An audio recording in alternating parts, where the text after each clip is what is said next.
been awesome raising 5 kids. They're all different. They're all completely different. At the age of 10, when the movie came out, President Bush invited my son and I to the White House. He wanted to watch the movie and talk to us.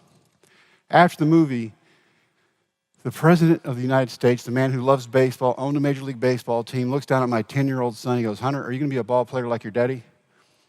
And my son looks up at the President and said, "No, sir, baseball sucks."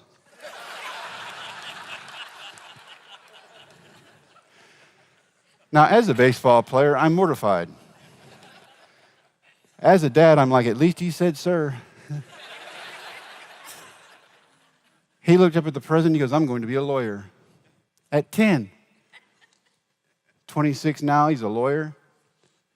But he got to chase his dreams because he didn't have to do it the way I did it. If you've seen the movie, you know my dad and I didn't get along very well. That is actually Disney's G-rated version of our relationship. My dad had great things to say to me, things I carry with me today. When I get tired or I get run down, they come back and haunt me because it's not the bruises that stay, it's the words. And if you have people tear you down enough, that's where you want to stay. You're not smart enough, you're not good enough. Why do you even try? Why don't you quit now before you embarrass yourself and everybody else? You'll never make it.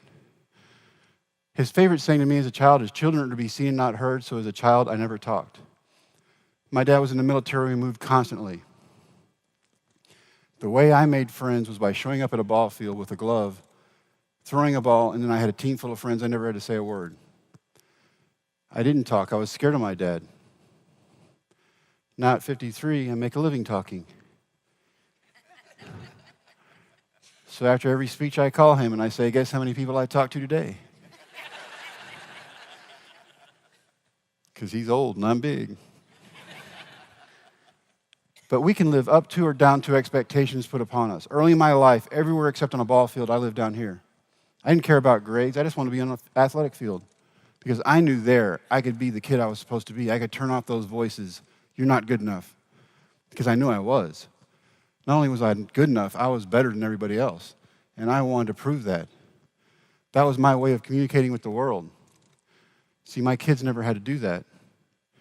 I never hit my kids. I never cursed my kids. I never told them they were worthless. They would never amount to anything. And that's what happens every day in homes all across the world. That's what happens every day in offices all across the world. That's what happens every day when people who say they love each other turn on each other and say ugly, negative things and tear each other down. We serve on a lot of different teams. My grandfather taught me this, my big mentor, and I'm going to get to him in a minute. One of the biggest things he ever taught me was, you're not serving you. You serve part of this family. You serve your church. You serve the name. You serve whatever sports team you're with. But it's not about you. Not only is it not about you, it's never been about you. It's where you can plug yourself in and make yourself a part of something bigger than yourself. It's a wise man. He taught me a lot. For 15 years, I watched my parents say the worst things they could possibly say to each other, throw things, hit each other, blame everybody else for their problems. In the next 3 years, I learned from my grandparents, it doesn't have to be that way. For 15 years, I learned to blame everybody else for my problems. At the age of 15, my parents did me the biggest favor they never knew they did for me. They moved me from Miami, Florida, to Brownwood, Texas, into my grandparents' house. Ironically, it was my father's parents I lived with. But for 15 years, I watched this arguing. In the next 3 years, I never heard my grandparents say a cross word to each other. They never said anything they could not take back. That was so strange to me. Now, they were old school, so there were days of silence. But they never pushed that button where you couldn't take it back. For 15 years, I watched my parents take. In the next 3 years, I watched grandparents who were never rich but gave back all the time. My grandfather was 6'3", 260 pounds. He had a menswear store in Brownwood, Texas. Population 20,000 people. My grandfather knew everybody in the world. People came up to him all the time for his opinion. Now, if you wanted the truth, you go to my grandfather. If you wanted it cookie-coated, that's the wrong person to go to, man. But he had a way of telling you the truth where you could walk out of his store with your head held high with 8 different other options and directions in which to go. He wasn't there to tear down. He was there to build up. He fought in World War II. He lost his brother there. Came back. He started a store. He had a wife, a young family. He started a menswear store with a handshake from a banker. And the banker said, if it was anybody else, I would not do this, but I know you're good for your word. My grandparents are the two most honest people I've ever known in my life. I strive to be more like them every day I'm alive. Hopefully one day I will achieve that. But in the 3 years I lived with them, I watched my grandmother, who was 5'3", not 6'3", run our church for 30 years. She was our church secretary. Smartest woman I've ever seen in my life. She could do trig in her head.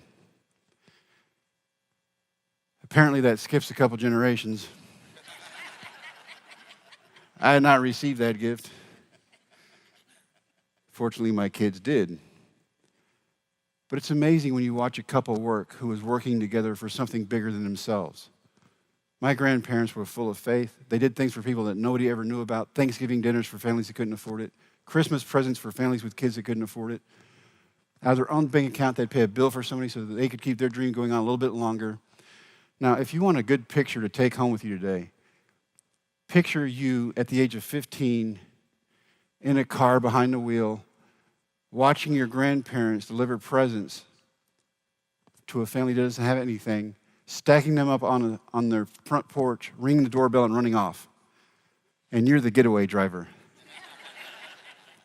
When you watch your grandparents run, that's awesome.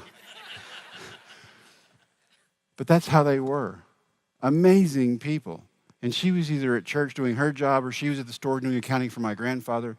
He was either doing his job or he was at church doing his deacon job, singing in the choir, helping her be her. They built each other up. They were part of something bigger than themselves. They are the mentors of my life. They're the ones who taught me that I can be anything I want to be. It's not going to come easy. Nobody's going to hand me anything. You got to work. And I worked for my grandfather in the stores for 3 summers. And he taught me a lot. Every day, pretty much, I got a lesson. Jimmy, you're born with your name and you die with your name. What you do with it in between is a legacy you leave behind for everybody else. Who do you want to be? Jimmy, if you ever make a promise, you live up to that promise no matter what. Because at the end of the day, when you pass away, you're going to be remembered for one thing. Did you live by your word? Were you honest? Jimmy, it takes a lifetime to build good character. It takes one mistake to destroy everything you've ever worked for. Who are you? These lessons continued. On a Monday morning at 9:05 a.m., this lady walks into his store. All the other men that worked for my grandfather were about his age. They watched this lady walk in, and they went back to drinking their coffee, and they ignored her like she didn't exist. You see, this was an upscale menswear store, and she walked into the store with overalls, boots, and let's just say to smell the boots, she had a pig farm. They ignored her. She didn't exist. My grandfather saw this. He gets up, he walks out, he waits on her, he treats her like she should be treated, like everybody should be treated. And before she walked out of his store, she bought 15 suits for every member of her family and paid cash. And when he walked back by me, he said, Jimmy, it doesn't matter if you're black, white, yellow, red. It doesn't matter what language you speak. What matters is that God made us all the same way and we all bleed red. Don't treat anybody other than the way you want to be treated at all times. That was my grandparents. Several years later, as I got out of high school, the lady in the overalls and the pig farm, well, they found natural gas under her ranch. And she's worth $800 million today. And those men drinking coffee at the back of the store, who were sitting in judgment, nowhere to be found. Don't judge people because you have and they have not. And don't judge people because you have not and they have. If we all work together, we can all get there. 1 + 1 doesn't always equal 2. It equals something bigger. These lessons from my grandparents added up over time. Eventually, we won a state championship in football. I take those college entrance exams that everybody loves to take. My scores came back. My counselor stops me in the hallway. He's got my scores in his hand. He goes, Jimmy, what are you going to do with your life?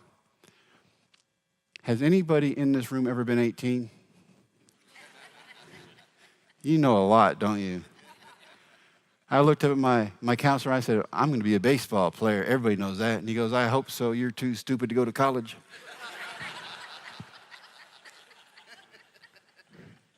Dude, you're here to help me.